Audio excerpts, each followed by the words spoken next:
Bayangkan di sebuah orkestra, pemain trompet berkata bahwa saya harus memainkan nada saya. Dan begitu juga dengan pemain biola, saya mau memainkan nada saya. Maka musik yang dihasilkan tidak akan terdengar indah. Tetapi jika para pemain musik ini memainkan alat instrumen mereka, mengikuti arahan daripada pemimpin lagunya, maka musik yang dihasilkan akan terdengar sangat indah dan sangat harmonis. Begitu juga dengan kehidupan kita di umat-umat Tuhan di dalam jemaat. Tulisan Rasul Paulus memberikan teguran kepada kita dan mengingatkan kita di zaman ini. Di balik perpecahan-perpecahan yang terjadi, Tuhan mau memanggil umat-umatnya kembali bersatu, bersama-sama, bekerja, saling menghargai dan menghormati satu sama lain, sehingga pekerjaan Tuhan di muka bumi boleh terselesaikan.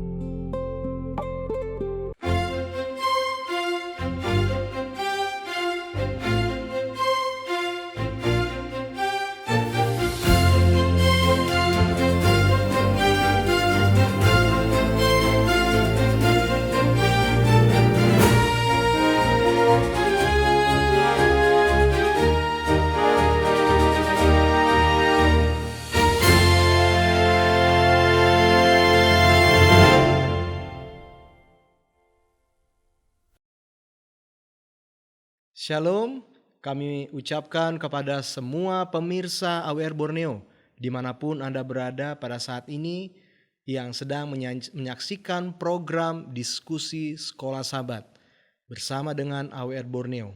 Dan pada saat ini di studio telah hadir bersama dengan saya, Pendeta Pasaribu. Shalom Pendeta. Shalom, shalom pemirsa. Puji Tuhan Pendeta ya, kita boleh Amen. kembali bertemu, berjumpa untuk belajar akan firman Tuhan melalui pelajaran Sekolah Sabat. Dan pada saat ini kita sudah masuk di pelajaran yang ke-6 Pendeta ya. Ya. Dengan judul Karunia-Karunia Rohani. Tetapi sebelum kita akan lanjut ke pelajaran kita, saya akan buka dengan doa. Mari kita sama-sama tunduk kepala dan kita berdoa. Bapa di sorga, pada saat ini kami akan siap merenungkan, belajar, memperdalam akan firman Tuhan melalui pelajaran Sekolah Sabat. Melalui tulisan Rasul Paulus kepada jemaat di Korintus. Biarlah ini boleh menguatkan kami, mengingatkan kami bahwa begitu kasih Tuhan di dalam kehidupan umat-umat Tuhan di sepanjang perjalanan misi daripada Rasul Paulus. Sehingga ini boleh menjadi pelajaran bagi kami di masa ini. Kau akan mengurapi hamba Tuhan, Pendeta Pasaribu yang akan menjadi narasumber. Pada saat ini kami akan diskusi. Biarlah Tuhan akan mengurapi dengan Roh Kudus-Mu, sehingga kami boleh berdiskusi bersama-sama memuji memuliakan nama Tuhan. Terima kasih Tuhan, kami berdoa di dalam nama anak Yesus Kristus yang adalah Tuhan dan Juru Selamat kami. Amin. Amin. Baik Pendeta, kita masuk di pelajaran yang dimana ayat-ayat yang akan kita pelajari ini salah satunya di dalam 1 Korintus 12, 1 Korintus 13 dan ada sedikit menyinggung di 1 Korintus 14. Dan izinkan saya untuk boleh mengawali dengan ayat inti kita ya. Kejarlah kasih itu dan usahakanlah dirimu memperoleh kasih-kasih roh, karunia-karunia roh, terutama karunia untuk bernubuat. 1 Korintus 14 ayat 1. Ini kita masuk ke dalam tulisan Rasul Paulus kepada jemaat di Korintus. Kali ini membahas tentang karunia-karunia rohani ya Pendeta ya. Di mana Paulus yang pada saat itu sedang berpikir ini memecahkan masalah yang terjadi di pasal-pasal sebelumnya. Bahwa jemaat ini mengalami begitu banyak pergumulan dan bahkan sampai perpecahan. Nah, maka Rasul Paulus mulai dengan ayat ini untuk menasihati mereka, menyinggung tentang karunia-karunia rohani itu. Nah, Pendeta, sebelum kita akan masuk lebih jauh, kira-kira mungkin bisa Pendeta memberikan penjelasan sedikit supaya anggota jemaat ataupun pemirsa AWR Borneo yang menyaksikan itu juga lebih mengerti lagi sebelum kita masuk lebih dalam. Sebenarnya apa itu karunia-karunia rohani itu Pendeta? Ya baik Pak Filbert. Karunia-karunia rohani yang dimaksudkan dalam pelajaran Sekolah Sabat yang keenam ini, di mana Rasul Paulus menjelaskannya dalam 1 Korintus pasal 12 ayat 7 sampai 10, nanti kita akan baca. Jadi kata karunia itu sesungguhnya kalau sinonimnya itu adalah anugerah atau pemberian Allah. Jadi anugerah pemberian Allah kepada seseorang yang membangun kerohanian. Jadi kalau itu tidak membangun kerohanian, tidak berkaitan dengan kerohanian, itu tidak disebutkan karunia. Mungkin saja kalau talenta ya. Ya, jadi karunia itu adalah yang membangun, menguatkan, menolong jemaat. Di Iya. antaranya kalau kita bisa lihat di dalam 1 Korintus pasal 12 ayat 7 sampai 10, di sana diberikan jenis-jenisnya, mungkin Pak Filbert bisa baca. Baik, saya akan bacakan 1 Iya. Korintus 12 ayat 7 sampai ayat yang ke-10. Ya. Ayat 7, tetapi kepada tiap-tiap orang dikaruniakan pernyataan roh untuk kepentingan bersama. Ayat yang ke-8, sebab kepada yang seorang roh memberikan karunia untuk berkata-kata dengan hikmat, dan kepada yang lain roh yang sama memberikan karunia berkata-kata dengan pengetahuan. Iya. Ayat yang ke-9, kepada yang seorang roh yang sama memberikan iman, dan kepada yang lain ia memberikan karunia untuk menyembuhkan. Dan ayat yang ke-10, kepada yang seorang roh memberikan kuasa untuk mengadakan mujizat, dan kepada yang lain ia memberikan karunia untuk bernubuat, dan kepada yang lain lagi ia memberikan karunia untuk membedakan bermacam-macam roh. Kepada yang seorang ia memberikan karunia untuk berkata-kata dengan bahasa roh, dan kepada yang lain ia memberikan karunia untuk menafsirkan bahasa roh itu.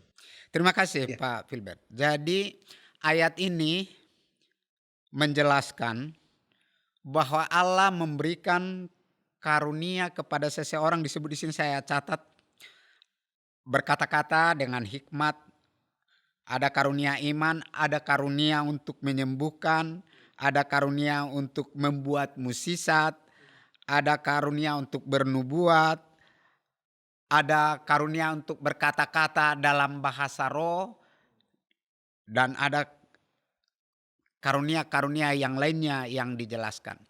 Ini diberikan Allah kepada orang-orang yang percaya sumbernya dari Roh Kudus, tapi jenis-jenis karunia itu diberikan berbeda-beda dan juga kepada orang yang berbeda-beda.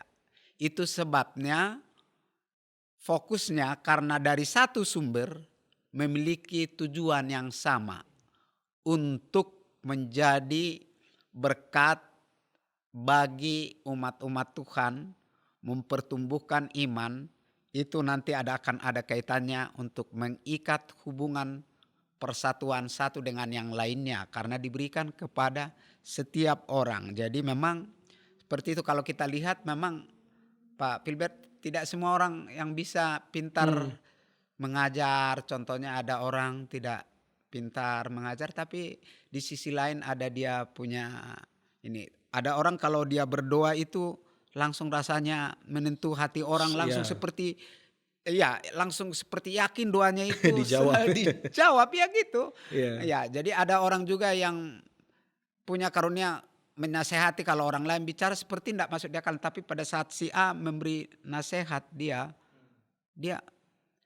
karena dia punya karunia, di situ orang langsung bisa menerima. Jadi inilah yang dimaksudkan dalam judul karunia-karunia rohani atau anugerah pemberian Allah kepada seseorang yang berkaitan dengan masalah rohani. Jadi ini karunia-karunia ini tidak ada kaitannya untuk menjadi kaya, untuk memperoleh kedudukannya. Iya. Jadi satu-satunya bermuara kepada pertumbuhan rohani. Seperti itu Pak Filbert. Baik, terima kasih pendeta untuk penjelasannya. Jadi cukup jelas ya apa yang sudah pendeta sampaikan. Tapi saya tadi mendengar sedikit pendeta. Tadi pendeta ada menyinggung tentang karunia nubuat, itu salah satunya bahasa roh ya, Iya. berbahasa roh. Nah, ini pendeta saya pikir juga mungkin banyak anggota jemaat kita ataupun pemirsa Wirbono ini bertanya-tanya ini. Iya. Ini bahasa roh ini Iya. seperti apa ini, maksudnya apa? Iya, Karena iya. kita sampai saat ini juga mungkin belum paham sedikit ya Iya. tentang bahasa roh ini, kira-kira pendeta. Iya, jadi gini, ada di sini satu bagian tadi berkata-kata dalam bahasa roh. Iya. Eh, Pertanyaan ini banyak Betul. muncul dari umat-umat Tuhan. Seperti apa itu karunia berbahasa roh? Iya. Begini, kalau kita lihat dalam Alkitab, bahasa roh itu adalah bahasa memang yang tidak diucapkan dalam bahasa yang dimengerti oleh manusia, tapi pada saat dia diucapkan itu dipahami dan didengar orang pendengarnya dalam bahasa diri sendiri. Ini coba kita lihat ya, nanti saya coba memberikan penekanan di sini. Pak Filbert boleh bantu baca 1 Siap. Korintus pasal 14 ayat 8 dan ayat 11. Baik. 1 Korintus 14 ayat 8 dan 11. Atau jika nafiri tidak mengeluarkan bunyi yang terang, siapakah yang menyiapkan diri untuk berperang? Ayat 11. Tetapi jika aku tidak mengetahui arti bahasa itu, aku menjadi orang asing bagi dia yang mempergunakannya, dan dia orang asing bagiku. Ya. Jadi gini, ada orang Kristen yang sangat menonjolkan bahasa roh, Ya. karunia roh. Tapi orang yang mengeluarkan bahasa karunia roh, orang lain tidak mengerti mengerti. apa-apa. Tapi orang seperti diindoktrinasi bahwa bahasa yang tidak dimengerti itu memiliki makna, memiliki nilai, memiliki berkat bagi pendengarnya. Tapi secara akal sehat, bahkan secara Alkitab, tidak mungkin kita boleh bertumbuh secara rohani dengan bahasa yang kita tidak pahami, dengan kata-kata yang tidak kita mengerti. Itu sebabnya kalau berbicara karunia roh, haruslah kata-kata atau ucapan itu bisa dimengerti orang pendengarnya. Jadi kalau ada para hamba Tuhan yang berbicara bahasa roh, kita tidak menuduh siapa. Tanpa Tapi kalau bermaksud menyinggung. tapi kalau itu ada, Alkitab mengatakan bahwa bahasa roh tidak ada gunanya kalau itu tidak dimengerti. Tapi ada yang terjadi dalam zaman Kisah Para Rasul, boleh Pak Filbert baca untuk melengkapi ya pertanyaan ini. Kisah pasal 2 ayat 7. Kisah pasal 2 ayat 5 sampai 7. Baik, Kisah Para Rasul 2 ayat 5 sampai yang ke-7. Ayat 5, waktu itu di Yerusalem diam orang-orang Yahudi yang saleh dari segala bangsa di bawah kolong langit. Ayat 6, ketika turun bunyi itu berkerumunlah orang banyak. Iya. Mereka bingung karena mereka masing-masing mendengar rasul-rasul itu berkata-kata dalam bahasa mereka sendiri. Ayat yang ke-7, mereka semua tercengang-cengang dan heran. Lalu berkata, bukankah mereka semua orang yang berkata-kata itu orang Galilea? Iya, kalau kita baca selanjutnya itu, orang-orang rasul-rasul itu berbicara tapi orang lain. Iya, mengerti. Maka mereka, kenapa kita bisa mengerti? Orang itu kan sama orang Galilea, kok kita bisa mengerti? Jadi itu sebabnya judul karunia-karunia rohani. Tidak ada yang boleh mengangkat rohani kita dengan kata-kata yang tidak dimengerti. Jadi kalau karunia-karunia yang lainnya mungkin tidak terlalu susah ya, bahasa menyembuhkan, bahasa ada lagi itu membuat mukjizat, itu belum terlalu ada kontradiksi. Tapi kalau sudah berbicara karunia bahasa roh, itu banyak terjadi di kalangan yang mengaku pengikut Kristus, memiliki bahasa roh dengan bahasa yang bisa sampai menangis, sampai angkat tangan, dengan bahasa yang seperti hampir sudah mabuk. tapi tidak ada orang yang mengerti. Tapi Alkitab katakan karunia berbahasa roh adalah karunia yang bisa dimengerti orang lain dan orang lain dikuatkan sebagaimana Alkitab yang sudah kita baca. Itu Pak Filbert yang Betul bisa sekali. saya. Ya, jadi iman bertumbuh dari pendengaran. Pendengaran. Ya. Dari pendengaran itu Betul. mengerti ya. Ya, mengerti. Mengerti. Jadi kalau Ya. tidak mengerti ya, Ya. bagaimana bisa tumbuh bagaimana imannya? bisa tumbuh. Kalau bahasa jelek pun di situ kita tidak mengerti ya. Ya, betul pendeta. Nah, sedikit lagi pendeta. Siap. Kalau kita bicara tentang karunia-karunia rohani ini atau karunia roh ini, kita tadi mendengar juga ada tentang menyembuhkan. Menyembuhkan. Ya. Nah, mungkin kalau kita baca cerita di Alkitab ini, rasul-rasul ini memang kita baca mereka salah satu penginjilan mereka adalah dengan menyembuhkan orang sakit, seperti Petrus ya, menyembuhkan orang lumpuh. Banyak sama murid-murid Yesus juga. Nah, lalu pendeta untuk zaman sekarang ini kira-kira apakah karunia roh menyembuhkan itu relevankah atau memang ada saat ini?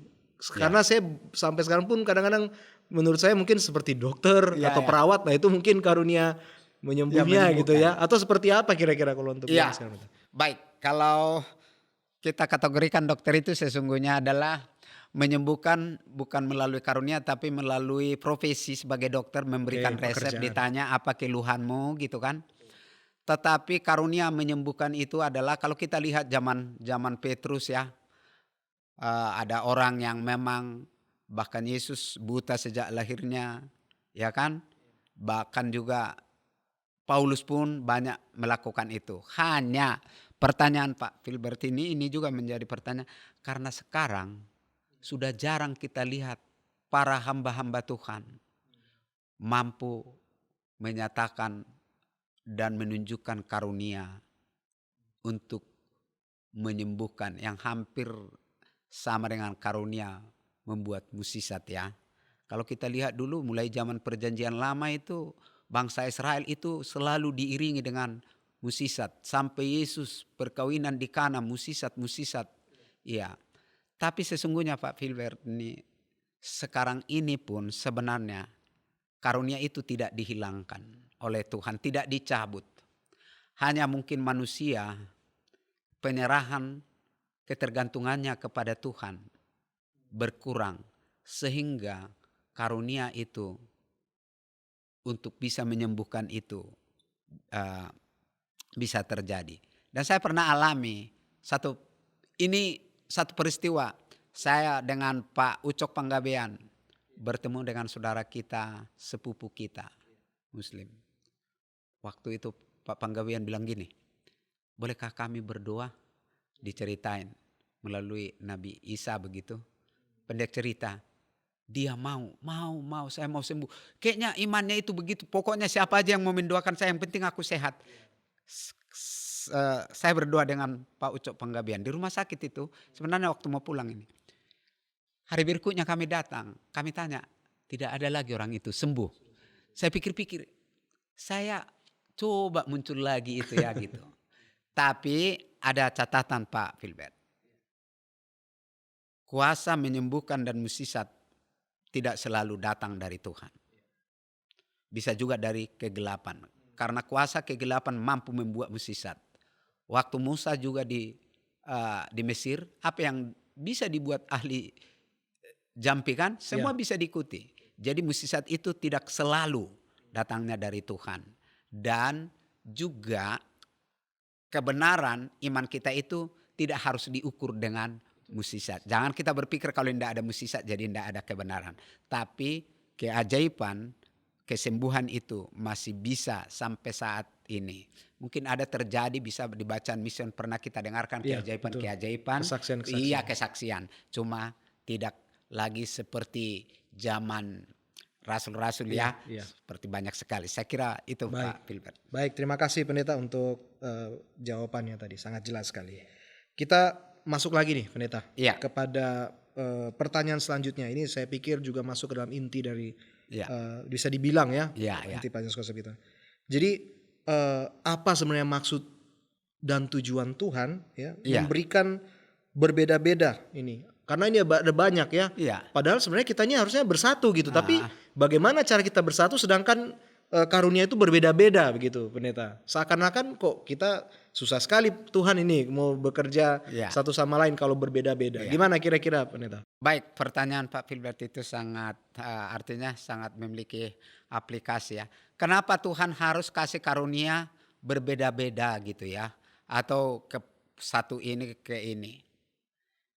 Ini salah satunya menggambarkan bahwa sumber itu datang dari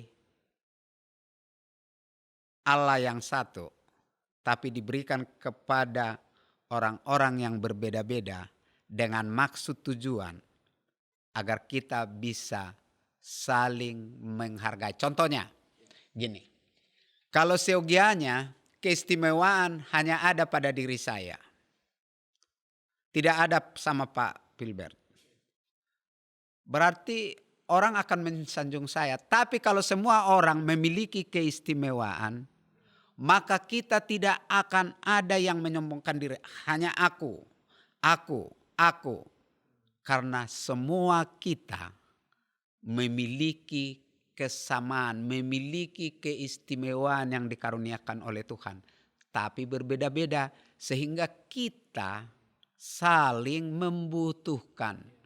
Orang yang saya membutuhkan bagaimana saya dinasehati dengan bijaksana, saya membutuhkan orang yang punya di situ. Saya ingin membutuhkan satu karunia mengajar, kalau orang yang tepat, sehingga ini akan membuat satu dengan yang lain saling menghargai. Coba kita lihat ayat di sini, kita bisa 1 Korintus 12 ayat 12 sampai 18. Ini ada dibuat di sini dianalogikan dengan tubuh. Kenapa karunia-karunia itu diberi berbeda-beda dan kepada orang yang berbeda. Coba saya minta bantu Pak Filbert. 1 Korintus 12 ayat 12 sampai 18. Baik, saya baca ayatnya dalam 1 Korintus 12 ayat 12 sampai 18. Karena sama seperti tubuh itu satu, dan anggota-anggotanya banyak, dan segala anggota itu sekalipun banyak merupakan satu tubuh. Demikian pula Kristus. Sebab dalam satu roh kita semua, baik orang Yahudi maupun orang Yunani, baik budak maupun orang merdeka, telah dibaptis menjadi satu tubuh, dan kita semua diberi minum dari satu roh. Karena tubuh juga tidak terdiri dari satu anggota, tetapi atas banyak anggota. Andai kata kaki berkata, karena aku bukan tangan, aku tidak termasuk tubuh, jadi benarkah ia tidak termasuk tubuh? Dan andaikan telinga berkata, karena aku bukan mata, aku tidak termasuk tubuh, jadi benarkah ia tidak termasuk tubuh? Andai kata tubuh seluruhnya adalah mata, di manakah pendengaran? Andai kata seluruhnya adalah telinga, di manakah penciuman? Tetapi Allah telah memberikan kepada anggota masing-masing secara khusus suatu tempat pada tubuh seperti yang dikehendaki. Luar biasa ayat ini menjelaskan pertanyaannya Pak Filbert. Jadi dianalogikanlah jemaat itu dengan tubuh. Dalam jemaat itu kalau saya sebutkan sekarang lebih ada dari suku Manado, ada dari suku Batak, ada dari suku Toraja, ada dari suku Jawa, bermacam-macam. Itu kita satu. Kalau dibuat tadi ada yang punya karunia menyembuhkan, ada karunia bernubuat, ada karunia untuk itu tadi yang sudah dibacakan di sini, ada berkata-kata dalam bahasa roh, ada karunia iman. Itu semuanya menggambarkan kita berbeda-beda tapi satu. Makanya dibuat tadi, seyogianya mata semua. Ya enggak ada bisa bekerja, enggak berjalan. Seyogianya kaki semua enggak bisa berjalan, mata enggak bisa melihat. Seyogianya juga telinga enggak bisa mendengar, lumpuh semua. Jadi ada mata, ada hidung, ada telinga, ada mulut, ada tangan, ada kaki. Semua memiliki fungsinya masing-masing, tapi tidak terpisah. Jadi memang Pak Filbert tadi buka, saya sangat senang pembukaan itu. Bahwa jemaat Korintus itu adalah jemaat yang terpecah belah. Yeah. Itu kita pelajari itu di pelajaran ketiga kalau nggak salah. itu, maka ini juga mengarahkan ke situ. Karunia-karunia itu untuk mempersatukan kita. Bermacam-macam karunia itu diberikan kepada orang yang berbeda.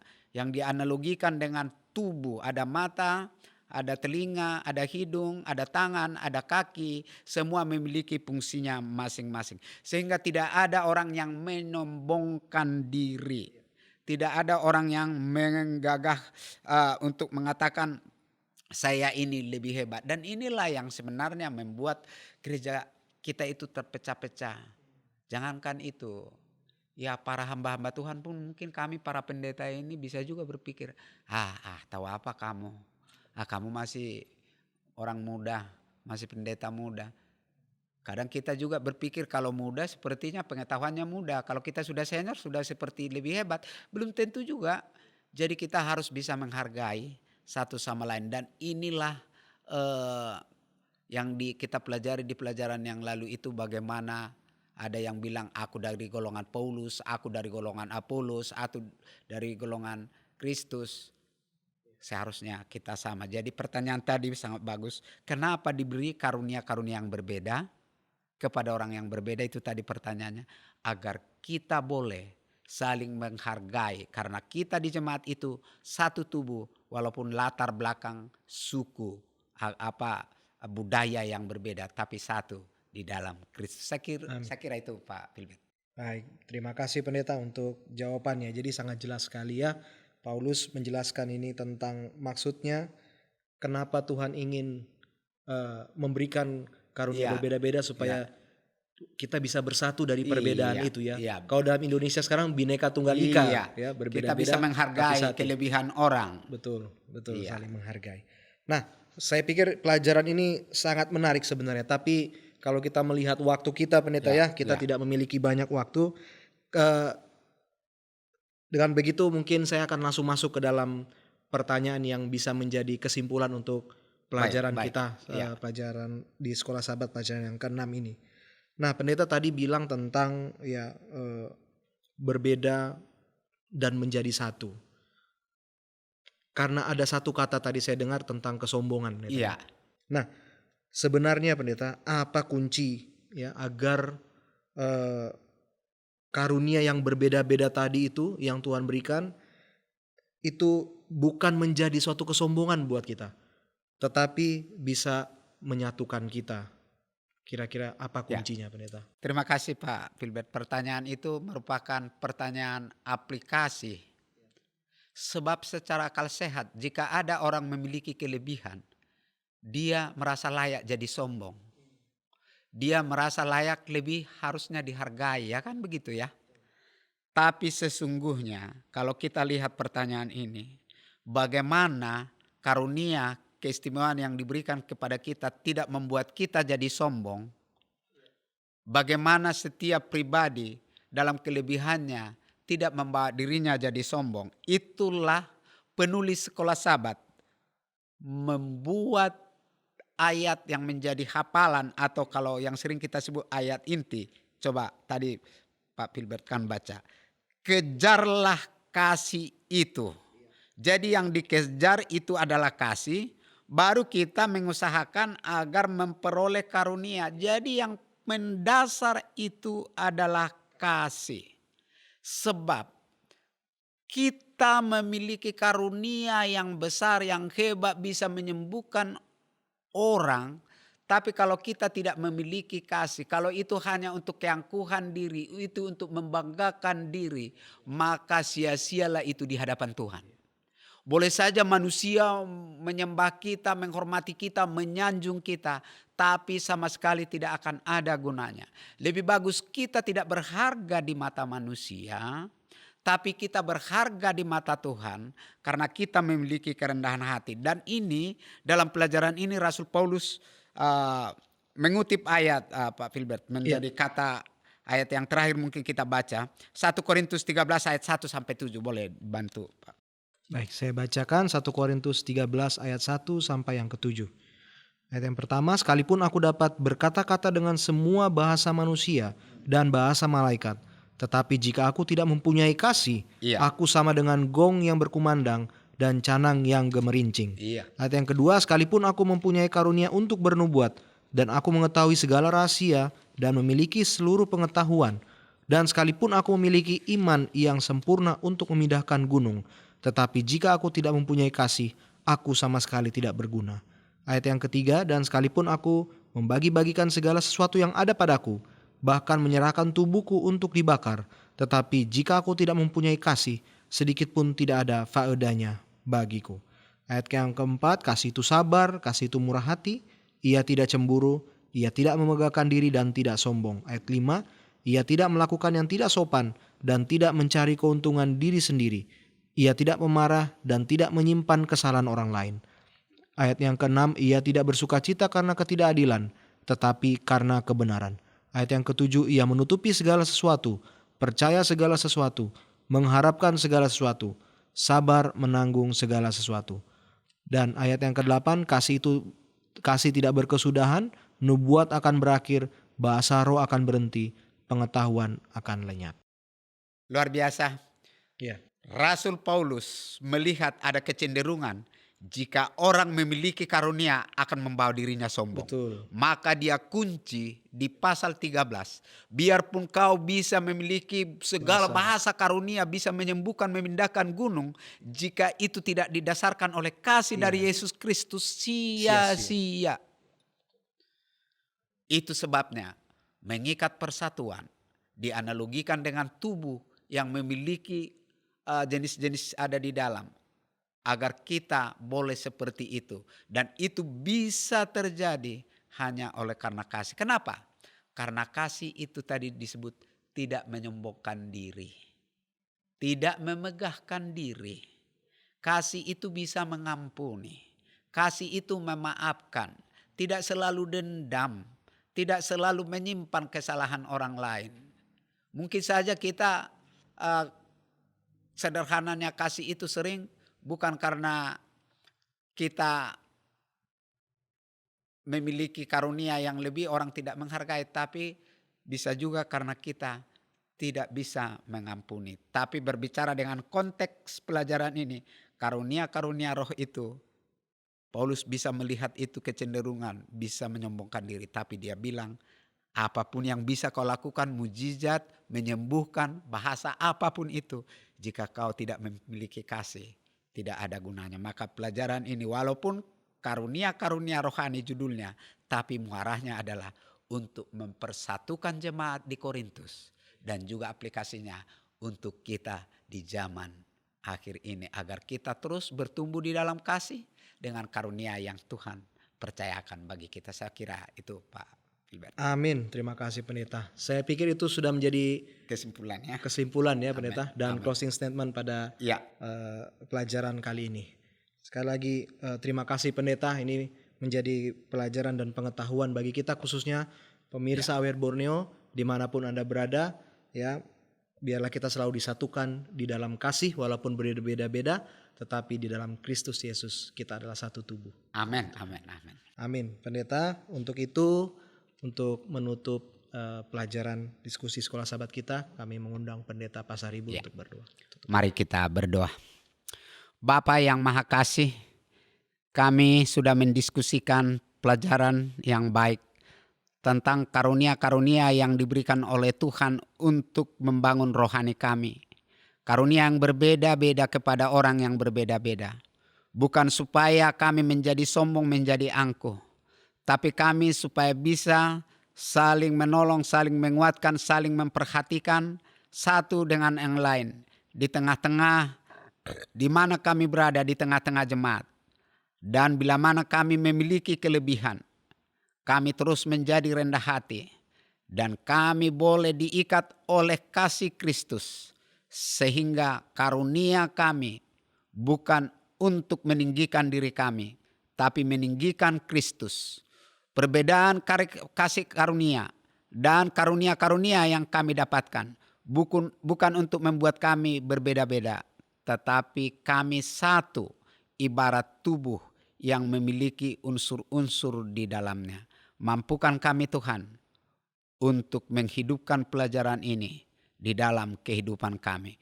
Biarlah karunia yang Tuhan percayakan bagi kami pertumbuhkan itu menjadi berkat bagi diri kami, bagi keluarga kami, bagi jemaat di tengah-tengah di mana kami berjemaat, dan bagi masyarakat di mana kami berada. Berkati hamba-Mu, memberkati Bapak Filbert yang sudah memandu pertemuan kami ini. Dan semua peserta, hadirin, pemirsa AWR Borneo yang mengikuti pelajaran ini, dimanapun mereka berada, Tuhan memberkati. Kami berdoa dalam nama Tuhan Yesus Kristus. Amin. Amin. Baik, terima kasih pendeta dan kepada semua pemirsa AWR Borneo. Kita akan kembali berjumpa nanti di pelajaran diskusi Sekolah Sabat selanjutnya. Shalom dan Tuhan Shalom. memberkati kita semua.